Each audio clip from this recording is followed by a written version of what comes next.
Hello and welcome to Virtualize Everything. Today we're going to be taking a look at how to install Podman in a Proxmox LXC. Now, just like Docker in a Proxmox LXC, I don't necessarily consider this to be a production setup, but more of a home lab setup. And that's basically because we're using lower power systems here in our home labs.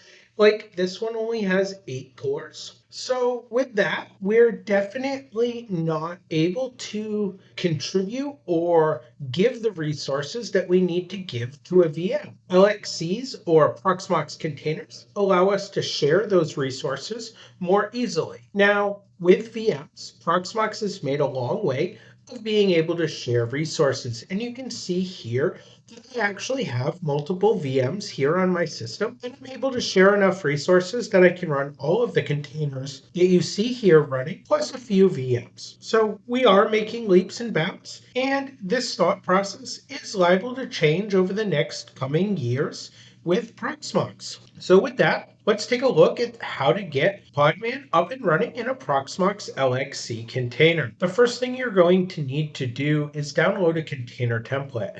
And we're going to do that with our local drive, which is going to be local PVE, as you can see here.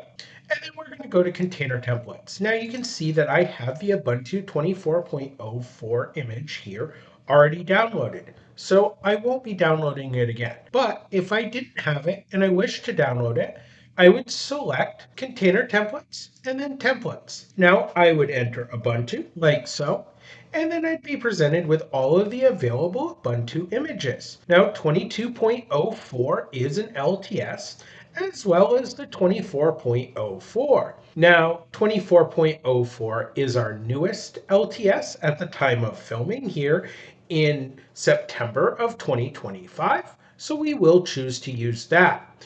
If we wanted to use a more up-to-date image, we could choose 25.04. But 25.04 isn't an LTS version, so we'd have to be more careful about keeping it updated, and our general lifespan of this container might be a little bit shorter.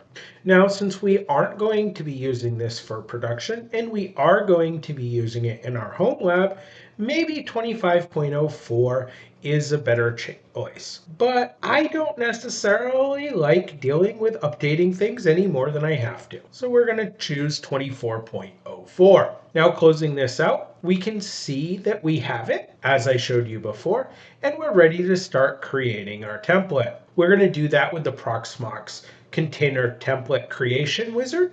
And to use that, we're going to go up here to the upper right-hand corner of our screen, and we're going to click Create CT. This opens our wizard, and we're going to give it a name. We'll call ours Podman Video, and we'll give it a password. We can also fill out tags by clicking the advanced switch here, and we can give it a numerous different tags, or we can just enter one as such. Now I already have mine created for video, but if I didn't, I could type it like so here. Pressing next, we're given the screen where we choose our template, and we're going to choose Ubuntu 24.04, just as I showed you a minute ago. Then we'll hit next, and we'll fill in the correct size for our disk. 8 gigs is going to be plenty for my tutorial, but depending on your project, you might want to up this. Pressing next, we're then asked to give it CPU cores. And again, 1 core will be fine for my tutorial, but your mileage may vary and you may want to give it more cores. Again, same story with RAM. 512 will be fine for me, but you might need more for your particular project. For networking, we can either select static or DHCP. Our default bridge is going to be VMBR0. I do have other bridges configured here, and if you have other bridges configured for your system, you may want to go ahead and fill them out. I'm also going to choose DHCP by the end of this slide, but I will show you how to enter an IP address if you so chose. So if we wanted to use an IP address here, we would enter it something like this, and then we need to give it a CIDR notation or CIDR notation. And for a standard one for a network that runs from 0 to 255, it's going to be /24. Now, I hope you understand what CIDR is if you have a different type of network. For your gateway, you're going to do the same thing of fill out the IP address. For your router, I'm going to choose DHCP for this video just to make this process easier. Pressing next, we're going to go ahead and enter any DNS information if it is different than the host. We will be using the host's information, and everything's going to come on in with DHCP. Pressing next, we'll then press finish after we look over everything and make sure it's correct. Once we get task OK, we can go ahead and close our window. Select our container over here under the data center dropdown, and then we're going to go to options. In options, we're going to select features, press edit, and we're going to select keyctl. And then we're going to press OK, and we're going to take note of our container image number. Ours is 114. Yours may be different. After we take note of that, we'll select our node, which is PVE for my instance, and then we'll hit shell. Here at the shell screen, we're going to need to go ahead and open our container configuration file, which is going to be held at etc pve lxc container ID number.conf. Here is what the complete command will look like for my particular container. Remember, 114 was my container number, so you will need to edit this for your particular container number. Pressing enter, we're given a screen that looks like so. We're going to move all the way down here to the bottom, and we're going to give it a line that's going to disable AppArmor. Now, this is the easiest way to actually get through the process. But remember, your security levels are a lot lower when you're not using AppArmor. The ideal way to do this would be to create a correct profile for this particular container that you could run for your AppArmor. This is kind of like giving a file folder chmod 777. It unlocks all privileges, sort of, but mostly. Here is the line that we'll be entering, and feel free, if you're working in this project or you have the time to research more after you get it up and running, to create an AppArmor file that will work better for Podman. I'm going to now press Control X, Y, and enter. And this is going to go ahead and save our configuration file, and we can close this console window at this point. Now with the console window closed, we're back at our Proxmox web interface.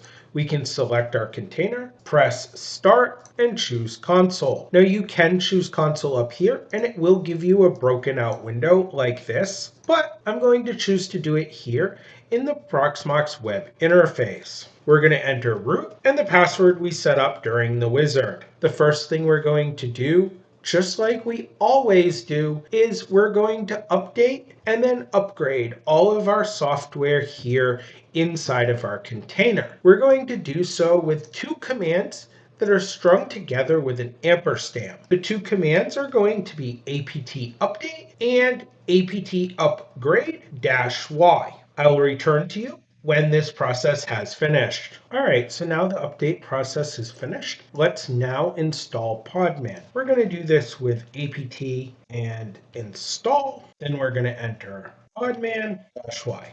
At this point, we can go ahead and clear our screen. This is a totally optional step, but it'll make just keeping track of things that we're doing maybe a little bit easier for the viewer. And we want to make sure Podman installed, and we're going to do that with the command podman -- version. And you can see that we're on version 4.9.3. The next thing we want to do is download our first container and see if it runs. Let's do that with podman run hello dash. And you can see here, this is the same test container that we have from Docker, and it has pulled it in. And it has worked. Now, if we were to try to install or pull in something like nginx, we're going to run into some problems. So we're going to have to do some steps. But let's first take a look at the command that we'll pull in nginx with. It's very similar to the hello world command. And let's see what the error message looks like. So we're going to do podman run this time the -D, which has it run silently. We're going to specify the name of my nginx, the port numbers with a -P, and you can notice that we're forwarding port 80 in the container to port 8080 on the server. That's for the same reasons that we do that in Docker. And basically, it's kind of hard to bind two ports that are in lower numbers on a host. So we put it on a higher number and then use a proxy to do something different. Now we'll use nginx latest as the image. So if we press enter, you can see that we get an error message. What we have to do to get rid of this error message is we're going to have to use nano to add some lines to a configuration file. Here is the configuration file that we're going to be editing. You notice we are indeed using nano, and this configuration file is in etc containers, and it's called registries. Now we're going to go ahead, move to the bottom of this configuration file, and we're going to add these lines right here. We want to make sure they're at the bottom of the screen, so we'll edit whatever we need to do so they look like so. Then we're going to hit Control X, Y, enter, and this time when we run our Podman run command to pull in nginx and start it up, we're going to actually pull it in from our Docker repository. Now, Podman, just like Docker, is an OSI compliant tool, and it uses an OSI compliant image. So we're able to use Docker Hub to get our images for Podman. Now, if we were to run Podman PS, you can see that we do have our nginx container running. And if we were to view the IP address of this container, which I set up with DHCP by entering IPA, and then bring our web browser to that IP address +:8080, you can see that we have our nginx server up and running. I hope you enjoyed this video about getting Podman up and running inside of a Proxmox container. Please consider liking, sharing, and subscribing to Virtualize Everything for more home lab content. As always, have a good night.